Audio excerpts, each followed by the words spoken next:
And even as North Korea and the U.S. plan out this high-level summit, CNBC has learned that North Korea is still evading sanctions with covert actions. Michelle Caruso-Cabrera spoke exclusively with the chief United Nations sanctions investigator. He detailed how the North Koreans are violating UN sanctions to illegally import vital oil, and he wants international insurance and trading companies to help put a stop to it. This highly secure and nondescript office in New York is the headquarters of the UN panel of experts, led by Hugh Griffiths. Griffiths and his team of investigators monitor compliance with UN sanctions imposed on North Korea. Sanctions meant to convince North Korean leader Kim Jong-un to abandon his nuclear weapons program. Recently, as North Korea has agreed to talks with the United States, it has stopped nuclear tests and ballistic missile launches, the most obvious sanctioned activities.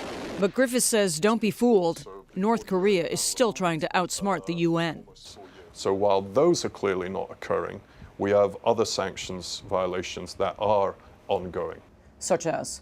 Such as ship-to-ship transfers of petroleum products. That's when North Korean ships buy desperately needed but prohibited oil from other ships at sea, like this ship-to-ship transfer caught by aerial surveillance photos. One vessel, the Koti, which was transferring petroleum product to this North Korean tanker. A key trick the ships use to avoid detection?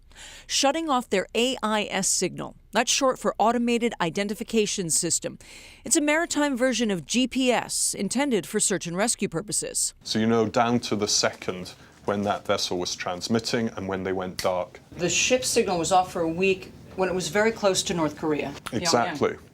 In every case of illicit North Korean petroleum diversion that we've seen, the vessels switch off their AIS just before they meet at sea, meaning that they cannot be tracked any longer. So that's an immediate risk indicator. What is a legitimate reason, if ever, to turn off the AIS? The only really legitimate reason for turning off the AIS signal is if you're traveling through pirate-infested regions such as the Gulf of Aden or off the coast of Somalia, and you don't want to give away your position to the pirates.